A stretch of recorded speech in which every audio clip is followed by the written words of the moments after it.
اللہ رب العالمین والصلاة والسلام علی رسولہ الکریم محمد وعلی آلہ واصحابہ اجمعین۔ اعوذ باللہ من الشیطان الرجیم، بسم اللہ الرحمن الرحیم۔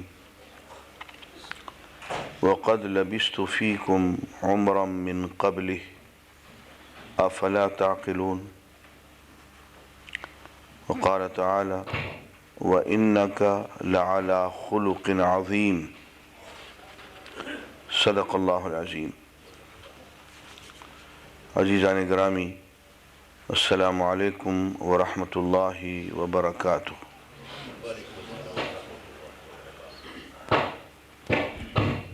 یہ اللہ کا کرم ہے کہ یہ ایک سلسلہ جو ہم نے شروع کیا کہ اسلام کو انتہائی اختصار کے ساتھ 4 لیکچرز میں بیان کیا جائے۔ الحمدللہ ہم نے عقائد اور عبادات پہ گفتگو کر لی۔ عقائد اور عبادات کا تعلق حقوق اللہ سے ہے، اور اب ہم گفتگو کریں گے آج اتوار کو اخلاقیات پہ، اور اگلے اتوار کو معاملات پہ۔ اخلاقیات اور معاملات، معاشرت، اس کا تعلق حقوق العباد سے ہے۔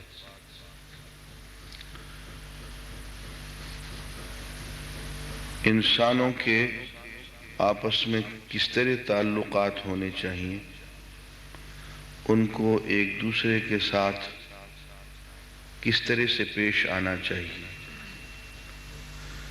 کہاں محبت، کہاں نفرت، کہاں جنگ و جدال، اور کہاں عہد و پیمان نبھانے کی کیفیت، یہ سب باتیں اخلاق سے تعلق رکھتی ہیں۔ آپ اگر غور کریں تو اخلاق کی تعلیمات تمام مذاہب میں قریب قریب یکساں ہیں، اور اس کی وجہ یہ کہ دنیا میں اکثر مذاہب، بلکہ جتنے بھی مذاہب ہیں، ان کے بانی اللہ کے نبی اور رسول ہیں، اور اللہ تعالیٰ نے جتنے انبیاء اور رسول بھیجے سب کو ایک ہی پیغام دے کر بھیجا۔ اس اعتبار سے جو اخلاق کی بنیادیں ہیں وہ تمام ادیان، مذاہب میں ایک جیسی ہیں،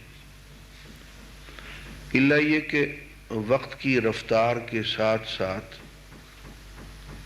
کچھ کمی بیشی ہو گئی، لوگوں نے دین میں تحریف کر لی، اور بنیادی اخلاق میں کہیں کہیں ذرا ذرا فرق آیا، ورنہ سب جگہ ایک جیسے ہیں۔ یہی وجہ ہے کہ حضور اکرم صلی اللہ علیہ وآلہ وسلم نے جب نبوت کا اعلان فرمایا تو اس کے دلیل، نبوت کی دلیل کے طور پہ جو چیز آپ نے پیش فرمائی وہ اپنا اخلاق تھا۔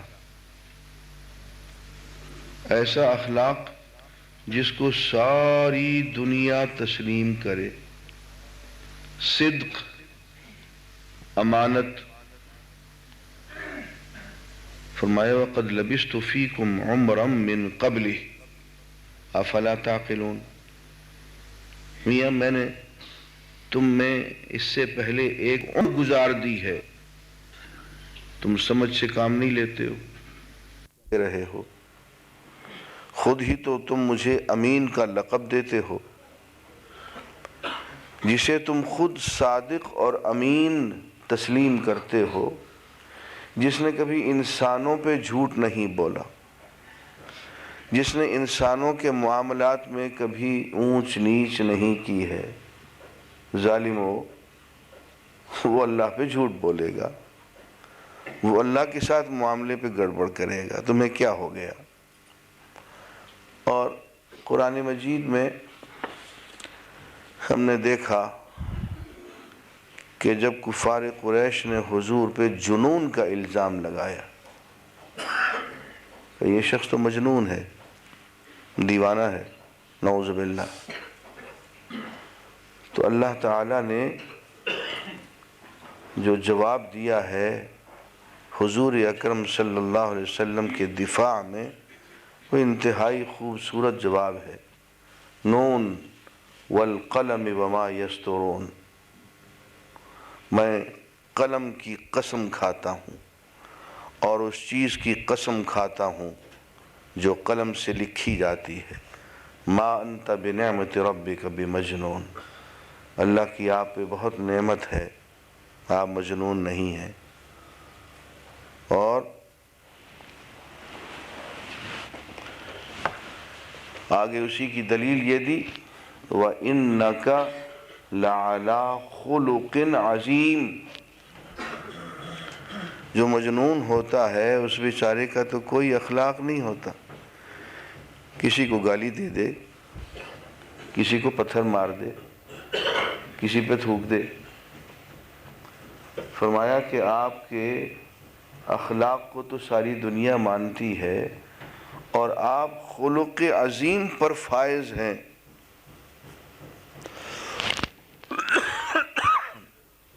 آپ مجنون کس طرح سے ہو سکتے ہیں؟ معلوم یہ ہوا کہ ایک طرف جنون ہے اور ایک طرف فہم، عقل، آگہی، شعور، معرفت، بصیرت۔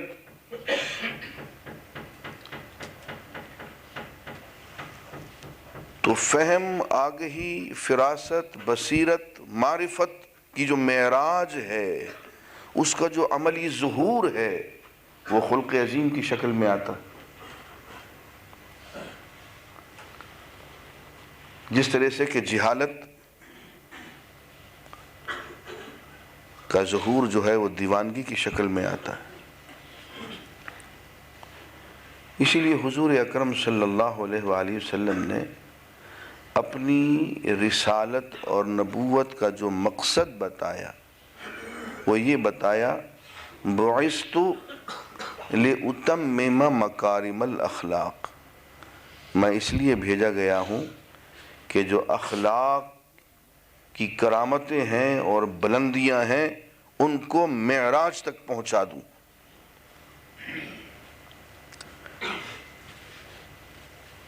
اور فرمایا تم میں سب سے بہتر انسان وہ ہے جو اخلاق میں سب سے بہتر ہے۔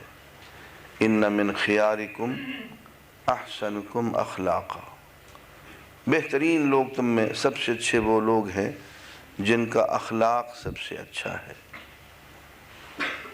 حضرت معاذ بن جبل کو حضور اکرم صلی اللہ علیہ وسلم نے جب یمن کا قاضی بنایا اور رخصت فرمانے شہر سے باہر تک تشریف لائے تو معاذ فرماتے ہیں جب میں نے گھوڑے پہ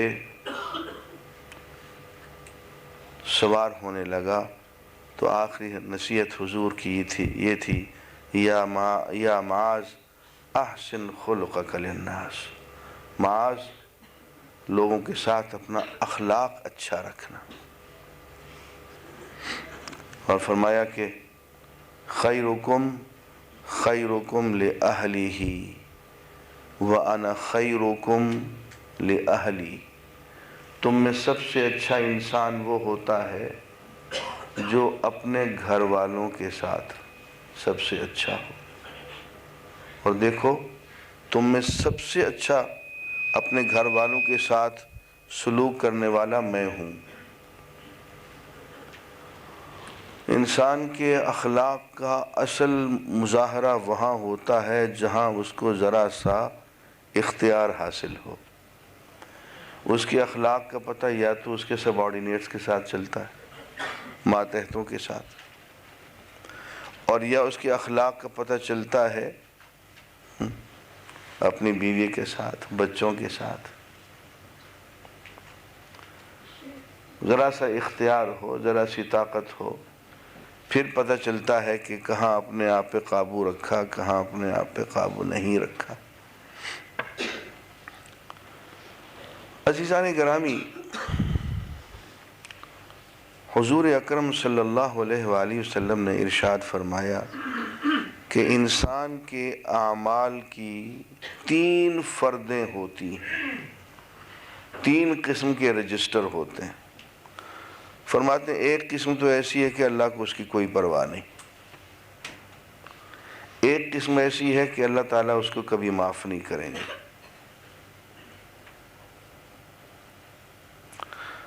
اور ایک قسم ایسی ہے کہ اللہ تعالیٰ اس میں سے کچھ بھی نہیں چھوڑیں گے، پورا پورا حساب لے لیں گے۔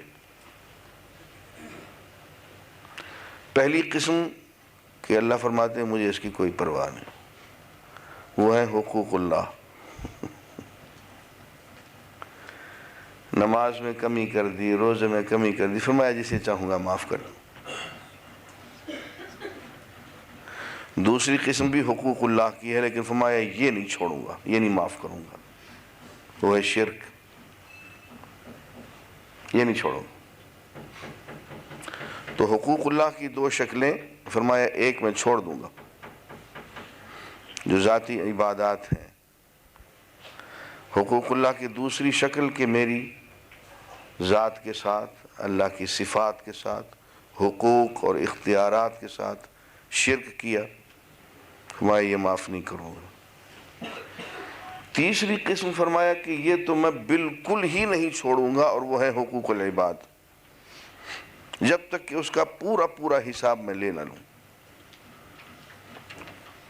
کہ آپس کا تمہارا اخلاق کیا تھا، آپس کا تمہارا لین دین کیا تھا، سلوک کیا تھا۔ تو آج ہم تیسری قسم سے گفتگو کر رہے ہیں، حقوق العباد کی قسم۔